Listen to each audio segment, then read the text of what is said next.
नमस्कार दोस्तों, स्वागत है टॉपिक के क्लासेस में। आज आप सभी को प्रकृति के पर्व सरहुल और ईद की बहुत बहुत शुभकामनाएं, बहुत बहुत मुबारक। चलिए हम लोग पढ़ रहे हैं हायर एजुकेशन सिस्टम, उच्च शिक्षा तकनीकी, जो हमारा 10 टॉपिक है। 10 टॉपिक में एक आता है higher education. Higher education that means उच्च शिक्षा। ये मेरा हायर एजुकेशन का दूसरा वीडियो होगा। हम लोग पढ़ रहे हैं प्राचीन भारत में शिक्षा। तो प्राचीन भारत में शिक्षा में बहुत सारे हम लोगों ने पद्धति को देखा, जिसमें हम लोग प्रविज्या, लास्ट था हम लोग के प्रविज्या तक देखे थे। तो प्रविज्या, इसके बाद हम लोग प्रविज्या के बाद अब हम लोग आते हैं प्राचीन भारत में महिलाओं की शिक्षा। टॉपिक यही है, टॉपिक चेंज नहीं हुआ है, लेकिन इसी में आपका आता है कि प्राचीन भारत में महिलाओं को शिक्षा दी जाती थी कि नहीं, कैसे शिक्षा दी जाती थी, उनका क्या रोल था, इसके बारे में हम देखते हैं। तो सबसे पहले हम देखते हैं कि वैदिक युग में महिलाओं को शिक्षा दिया जाता था। तो हम फर्स्ट पॉइंट लिखेंगे कि वैदिक युग में महिलाओं को शिक्षा दिया जाता था। वैदिक युग में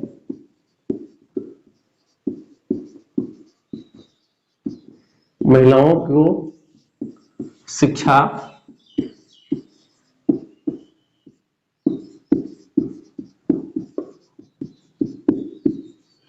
पहला पॉइंट हम नोट करेंगे कि वैदिक युग में महिलाओं को शिक्षा दिया जाता था।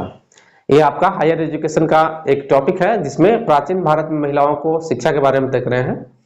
इन्हें अब प्रश्न आता है कि इन्हें किस किस प्रकार की शिक्षा दी जाती थी, कौन कौन शिक्षा दिया जाता था। शिक्षा तो बहुत तरह के होते हैं, तो इनमें से महिलाओं को किस प्रकार की शिक्षा दी जाती थी। तो हम महिलाओं को गृह विज्ञान की शिक्षा दी जाती थी। गृह विज्ञान यानी होम साइंस के शिक्षा दी जाती थी, पाक कला के विद्या दी जाती थी, संगीत की शिक्षा दी जाती थी, संगीत के शिक्षा दी जाती थी, और नृत्य की शिक्षा दी जाती थी, नृत्य के। तो इसमें इसमें आपको महिलाओं को गृह विज्ञान की शिक्षा दी जाती थी, संगीत की शिक्षा दी जाती थी, और नृत्य की शिक्षा दी जाती थी। महिलाओं को युद्ध वगैरह की शिक्षा नहीं दी जाती थी। इन्हें महिलाओं को सीमित क्षेत्र में शिक्षा दिया जाता था। इनके शिक्षा का क्षेत्र सीमित था, जबकि पुरुषों को शिक्षा का क्षेत्र सीमित नहीं था। वो चाहे तो किसी भी प्रकार का शिक्षा प्राप्त कर लेते थे, लेकिन प्राचीन भारत में वैदिक युग में महिलाओं की शिक्षा सीमित क्षेत्रों तक ही था। गृह विज्ञान, संगीत और नृत्य तक ही था। इन महिलाओं को उपनयन संस्कार भी इन महिलाओं को उपनयन संस्कार से भी गुजरना पड़ता था। उपनयन संस्कार, पिछला वीडियो में हम बताए थे कि उपनयन संस्कार होता क्या है। तो उपनयन संस्कार जैसा कि आप देखे थे, क्षत्रिय का कितना साल में उपनयन होगा, ब्राह्मण का कितना साल में उपनयन होगा। तो आप कमेंट करके बताइए कि किन समुदाय को उपनयन संस्कार नहीं किया जाता था, किस समुदाय को उपनयन संस्कार नहीं किया जाता था, आप बताइए। पिछला वीडियो में हम आपको बताए थे। तो इसमें आप अगला पॉइंट में लिखेंगे कि महिलाओं को भी उपनयन संस्कार से गुजरना पड़ता था। यानी एक इनकी निश्चित आयु थी 10 वर्ष। 10 वर्ष की उम्र के बाद इन्हें उपनयन संस्कार किया जाता था, और ये अपने घर छोड़कर शिक्षा प्राप्त किया करते थे। अगला पॉइंट आप नोट करेंगे कि जो महिलाएं शिक्षा प्राप्त करने के बाद, इसमें आप आगे देखिए कि उसमें हम लोग देखे थे कि पुरुष लोग शिक्षा प्राप्त करने के बाद पुरुष लोग गृहस्थ जीवन यापन करते थे। कुछ लोग गृहस्थ जीवन यापन भी करते थे, कुछ लोग ब्रह्मचर्य के पालन भी क्या करते थे। तो इसमें महिलाओं को कैटेगराइज किया गया है कि इन्हें क्या कहेंगे। तो जो महिला शिक्षा प्राप्त करने के बाद, एक निश्चित सीमा तक शिक्षा प्राप्त करने के बाद विवाह कर लेती थी, शादी विवाह कर लेती थी, वे गृहस्थ जीवन में आना चाहती थी, तो उसे हम लोग, जो महिलाएं शादी कर लेती थी, अपनी पढ़ाई लिखाई करने के बाद एक अपना गृहस्थ जीवन यापन कर लेती थी, उसको, उस महिला को एक नाम दिया गया है सधोदवहस।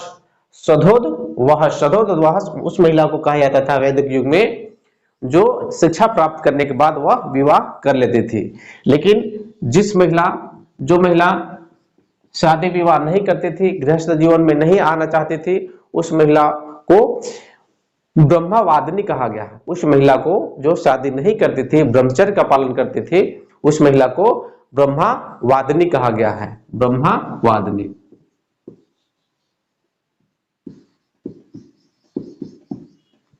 तो ब्रह्मवादिनी किस महिला को कहा गया है वैदिक युग में? तो ब्रह्मवादिनी वैसी महिला को कहा गया है, ब्रह्मवादिनी वैसी महिला को कहा गया है जो शादी विवाह नहीं करती थी, ब्रह्मचर्य का पालन करती थी, और इसमें है कि शादी विवाह कर लेती थी, तो इसको हम लोग सधोद वहस के नाम से जानते थे।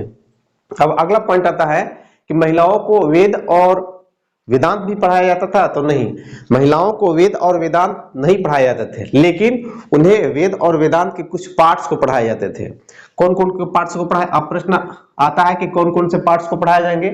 तो वेद और वेदांत में भी आगे आप हम लोग पढ़ेंगे, वेद और वेदांत में भी आपको गायन शैली का जिक्र होता है। जैसे कि हम लोग यज्ञ देखते हैं, यज्ञों में जो अनुष्ठान किया जाता है, जो संगीत गाया जाता है यज्ञों के समय, उस क्षेत्र को ही पढ़ाया जाता था। कहने का मतलब हुआ कि वेद के एक पार्ट को पढ़ाया जाता था जिसमें उनको भजन और यज्ञ अनुष्ठान में गायन जो होता था उसको महिलाओं को शिक्षा दिया जाता था। तो अगला पॉइंट में लिखेंगे कि महिलाओं को वैदिक युग में महिलाओं को वेद की गायन शैली की शिक्षा दी जाती थी। वेद के गायन शैली की शिक्षा दी जाती थी।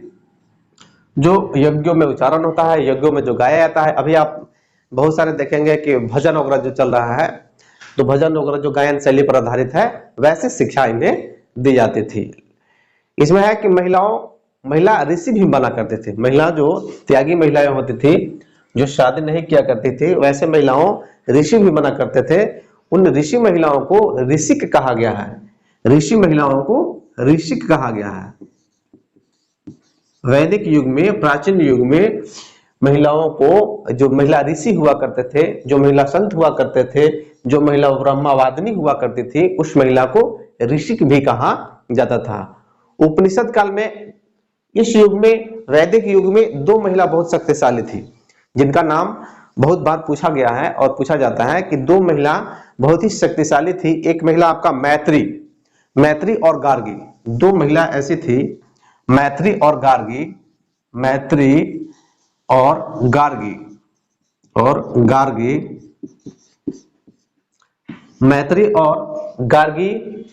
दो ऐसी शक्तिशाली महिलाएं थी जिन्होंने संतों के साथ, ऋषियों के साथ बैठ के आपका बहस किया करती थी। कहने का मतलब हुआ कि मैत्री और गार्गी एक ऐसी महिला थी, एक विद्वान महिलाएं दोनों थी, जो ऋषि मुनि के साथ बड़े बड़े डिसीजन में, बड़े बड़े कार्यों में ये डिसाइड किया करती थी और लोगों के साथ बैठ के डिसीजन लिया करती थी।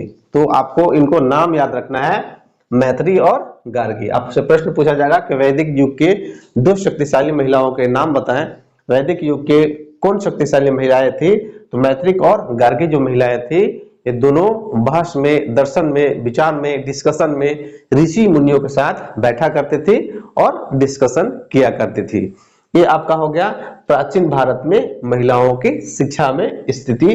प्राचीन भारत में महिलाओं की क्या शिक्षा थी, वैदिक युग में महिलाओं की क्या शिक्षा के संरचना था, क्या इस प्रकार की शिक्षा उनको दी जाती थी। अब हम लोग आगे आते हैं। इसी में आगे हम लोग अब देखेंगे कि अध्ययन का विषय, यानी प्राचीन युग में क्या क्या पढ़ाया जाता था। इस महिला की मैं बात नहीं कर रहा हूँ, उन सभी को बात कर रहा हूँ, उन सभी लोगों को मैं बात कर रहा हूँ कि प्राचीन युग में क्या क्या पढ़ाए जाते थे। जैसे कि अभी मान लेते हैं कि अकाउंट पढ़ाया जा रहा है, MBA करवाया जा रहा है, BCA करवाया जा रहा है, इंजीनियरिंग किया जा रहा है, एरोनॉटिकल किया जा रहा है, तो बहुत सारे क्षेत्र हैं।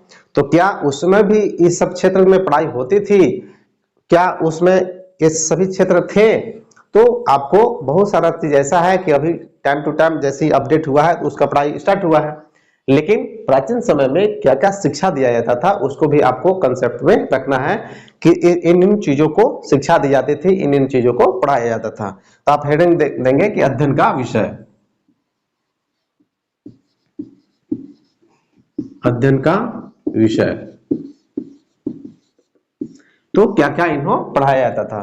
तो सबसे पहले आप जान जाइए कि पहला जो पढ़ाया जाने वाला जो चीज था वो था वेद था।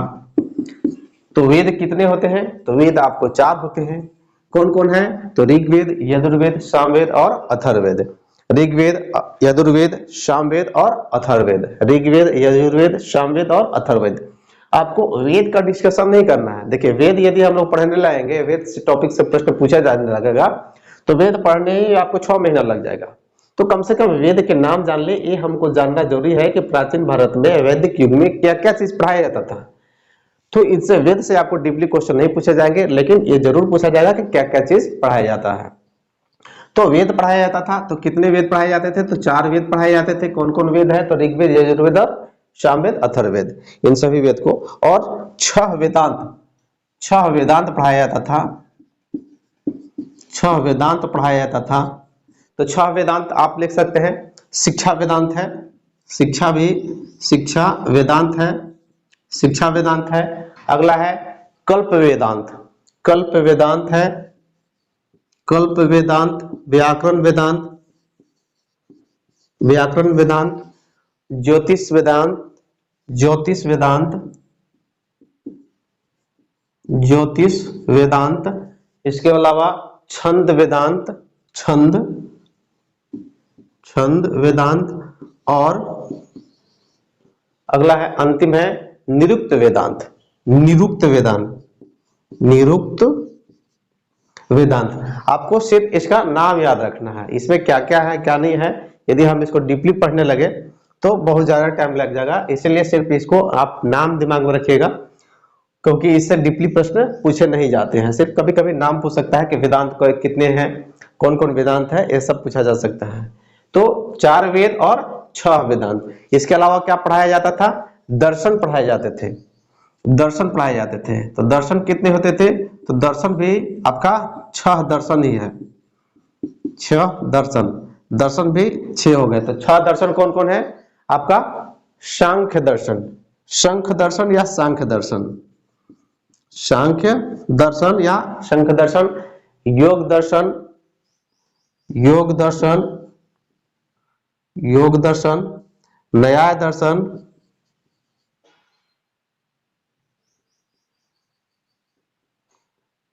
न्याय दर्शन। वैशेषिक दर्शन, वैशेषिक दर्शन, वैशेषिक दर्शन। सांख्य दर्शन, वैशेषिक दर्शन। मीमांसा, मीमांसा, मीमांसा दर्शन, मीमांसा दर्शन। और वेदांत दर्शन, और वेदांत दर्शन, वेदांत दर्शन। 6 हो गए, 1 2 3 4 5 6। हाँ, तो 6 दर्शन हो गए। 6 दर्शन कौन कौन है आपका? सांख्य दर्शन हो गया, योग दर्शन, न्याय दर्शन, वैशेषिक दर्शन, मीमांसा दर्शन और वेदांत दर्शन। ये आपका 6 दर्शन हो गए। 6 वेद, 4 वेद, 6 वेदांत और 6 दर्शन। इसके बाद और क्या पढ़ाया जाता था? तो आपको पुराण पढ़ाए जाते थे। वैदिक काल में, वैदिक इतिहास में, वैदिक भारत में पुराण भी पढ़ाए जाते थे। पुराण कौन कौन होता था? तो पुराण का कहने का अर्थ हुआ, पुराण का अर्थ हुआ इतिहास, इतिहास। पुराण शब्द यहाँ है इतिहास, यहाँ इतिहास भी पढ़ाया जाता था। और क्या पढ़ाया जाता था? तो तर्क शास्त्र भी पढ़ाए जाते थे, तर्क शास्त्र भी पढ़ाए जाते थे सभी प्रकार के बच्चों को। तो इतना सारा चीज वैदिक युग में, भारतीय वैदिक युग में मुख्यतः वेद, वेदांत, दर्शन, पुराण और तर्कशास्त्र की पढ़ाई होती थी। अब इसमें कुछ कुछ जो इंपॉर्टेंस है उसको हम लोग देख लेते हैं, बाकी आगे देखते हैं हम लोग।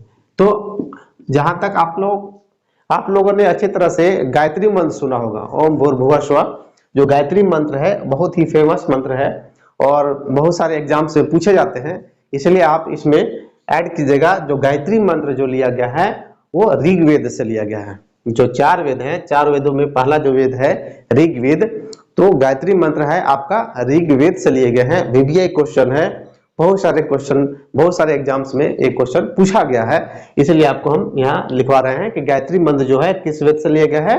तो ऋग्वेद से लिया गया है। इसी तरह से यजुर्वेद जो होता है, यजुर्वेद में आपको जो पूजा पाठ होता है, जो यज्ञ होता है, यज्ञ में जो नियम होते हैं, जो यज्ञ के जो मूल मंत्र हैं, उन्हीं मंत्र में आपको उन्हीं चीजों का उल्लेख है आपका यजुर्वेद में। अगला आता है सामवेद। तो सामवेद एक ऐसा वेद है, सामवेद एक ऐसा वेद है जो गायन शैली पर आधारित है। इसमें भजन वगैरह है, भजन कीर्तन है, और इसमें प्रश्न पूछा जाता है कि एक कौन सा ऐसा वेद है जो गद्य एवं पद दोनों में है, गद्य एवं पद दोनों पर है। तो सामवेद आपका है, सामवेद आपका है जो गद्य एवं पद दोनों में है, यानी इसमें गद्य और पद कहने का क्या अर्थ हुआ कि कहानी भी है और कविता भी है। तो इसलिए यह जो वेद है गायन शैली पर आधारित है। लोग कहानी कहते हैं, गीत गाते हैं, कहानी कहते हैं। अभी बहुत सारे देखेगा कि रामायण वगैरह है, महाभारत वगैरह जब आप सुनते हैं, प्रवचन सुनते हैं, तो उसमें संगीत के माध्यम से आपको सुनाया जाता है। तो वही है सामवेद है। सामवेद में संगीत के माध्यम से आपको सभी चीजों का, सभी बातों का वर्णन किया गया है। अगला जो चौथा था अथर्ववेद। अथर्ववेद जो होते हैं, अथर्ववेद अथर्ववेद अथर्ववेद अथर्ववेद जो है उसमें आपको चिकित्सा पद्धति का वर्णन किया गया है। अथर्ववेद में चिकित्सा पद्धति का वर्णन किया गया है। जो प्राचीन समय में जो चिकित्सा हुआ करता था, जो पौराणिक समय में जो चिकित्सा हुआ करते थे, पहले भी लोग बीमार पड़ते थे, पहले भी ट्रीटमेंट होता था, और वही आगे चल के आपका जितने भी अभी आप देख रहे हैं डॉक्टर, अभी जितने भी आप डॉक्टर के जो प्रकार देख रहे हैं, होम्योपैथिक एलोपैथिक जो जितने भी प्रकार हुए वो सभी के सभी इसी वेद से लिया गया है, इसी वेद का अनुकरण किया गया है, धीरे धीरे मॉडिफाइड किया गया है और लोग आगे बढ़ते गए हैं। तो ये आपका अध्ययन का विषय था। तो अध्ययन का विषय क्या था? वैदिक युग में अध्ययन का विषय था। इसी तरह से आपका बौद्धिक युग में, बौद्ध के युग में भी अध्ययन का विषय था। ये तो हम लोग वैदिक युग में पढ़े कौन कौन विषय पढ़ाए जाते थे। तो इसी तरह से बौद्धिक युग में अगला आप हेडिंग देंगे कि वह बौद्धिक युग में अध्ययन के कौन कौन से विषय थे। तो इसमें मेनली बौद्धिक युग में जो अध्ययन का जो विषय था, पीटक पढ़ाया जाता था। पीटक पढ़ाया जाता था, पीटक। अब प्रश्न आता है कि पीटक क्या होता है? तो पीटक देखिए, पीटक बौद्धिक दैट मींस क्या? बौद्ध के विचार, बौद्ध भगवान ने जितने भी विचार दिए हैं, जितने भी उन्होंने सम्मेलन किया है, जितने भी अच्छे अच्छे बातों कहे हैं, इन सभी बातों का संकलन आपको पीटक में ही मिलेगा। तो जिस तरह से आपको हिंदू धर्मों में क्या क्या होना चाहिए, क्या क्या नहीं होना चाहिए, जो उसी तरह से वेद है हमारा, तो उसी तरह से बौद्ध धर्म के लिए, बौद्ध धर्म का भी आपका संविधान है, उसको हम लोग कह दिए पीटक कहा गया है। और पीटक क्या है? तो पीटक बौद्ध के विचारों का संकलन है। अगला प्रश्न आ सकता है कि पीटक कितने प्रकार के होते हैं? तो पीटक भी आपको 3 प्रकार के होते हैं। पीटक 3 तरह के हैं, शुद्ध पीटक, विनय पीटक और अभिधम्म पीटक। तो 3 तरह के पीटक हैं। कौन कौन पीटक 3 तरह के हैं? सुक्त पीटक, सुक्त पीटक, अभिधम्म पीटक, अभिधम्म पीटक और विनय पीटक, विनय पीटक।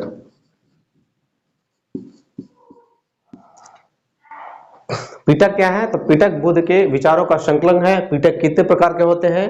तो पीटक 3 प्रकार के होते हैं। कौन कौन? सुक्त पीटक, अभिधम्म पीटक और विनय पीटक। तो ये आपको बौद्धिक युग में, बौद्धिक साहित्य में, प्राचीन भारत के बौद्धिक साहित्य में यही तीनों पीटक पढ़ाए जाते थे। अब आगे है कि इसके अलावा भी कुछ पढ़ाया जाता था। तो हाँ, इसके अलावा भी आपको एक पढ़ाई होती थी, वो जो सभी के लिए कॉमन था, बौद्धिक और वैदिक दोनों में पढ़ाया जाता था। वह था व्यावसायिक शिक्षा, वोकेशनल ट्रेनिंग। वोकेशनल ट्रेनिंग दिया जाता था। जैसे कि अभी कैसे वोकेशनल ट्रेनिंग दिया जाता है, कंप्यूटर बनाने के लिए वोकेशनल ट्रेनिंग, मोबाइल बनाने के लिए वोकेशनल ट्रेनिंग, लकड़ी बनाने के लिए, बिल्डिंग बनाने के लिए अभी ट्रेनिंग दिए जा रहे हैं। उसी प्रकार से प्राचीन भारत में भी ये वोकेशनल ट्रेनिंग दिया जाता था। तो आप अगला हेडिंग लिखेंगे व्यावसायिक शिक्षा। तो व्यावसायिक शिक्षा आप लिखेंगे कि व्यावसायिक शिक्षा वैदिक और बौद्धिक दोनों युग में दिया जाता था। वैदिक और बौद्धिक युग में व्यावसायिक शिक्षा दिए जाते थे और 64 प्रकार के व्यावसायिक शिक्षा का वर्णन किया गया है। आप इसका सिर्फ नाम याद रखेंगे। 64 टाइप्स के आपको वोकेशनल ट्रेनिंग दिए जाते थे। इसमें से 64 में क्या था? घुड़सवारी था, युद्ध करना था, लकड़ी चीरना था। इसके अलावा भी बहुत तरह के आपको शिक्षा दिए जाते थे। कहने का मतलब है कि आपको कर्म से, उस समय के कर्म से रिलेटेड जो शिक्षा दिया जाता था उसको व्यावसायिक शिक्षा कहा गया। और ज्यादातर लोग व्यावसायिक शिक्षा लेना पसंद करते थे। क्योंकि ये तो आपका धर्म से संबंधित होता है, एक क्षेत्र से संबंधित होता है, तो ज्यादातर ये धार्मिक शिक्षा हुआ करता था। लेकिन बाकी जो लोग हुआ करते थे वो आपको व्यावसायिक शिक्षा लिया करते थे, और व्यावसायिक शिक्षा की संख्या कितना था, 64 था। एक दो वीडियो के बाद आपको नोट्स प्रोवाइड करा दिया जाएगा। दैट मीन्स कहने के प्राचीन भारत में शिक्षा 2 वीडियो में और लास्ट हो जाएगा। इसके बाद हम आपको नोट्स, पीडीएफ नोट्स दे देंगे, आप इसको कंप्लीट कर लीजिएगा। एक दो बार वीडियो आप देखिएगा, समझिएगा, और नोट्स दे देंगे, आप समझते रहिए। अभी आपको हम स्टार्ट कर रहे हैं, अभी पढ़ाई, अभी हम स्पीड में पढ़ाई नहीं दे रहे हैं, आपको एक तरह के लाइनअप कर रहे हैं। आप लाइन से चलना प्रारंभ कर दीजिए, आप चलने लगिए, तब आपको धड़ाधड़ वीडियो मिलने लगेगा, आपको ऑनलाइन क्लास मिलेगा, लाइव क्लास मिलेगा, तब आप इसको कंप्लीट कीजिएगा। आप सही वे में आप आ जाइए। मिलते हैं अगले वीडियो में, तब तक धन्यवाद।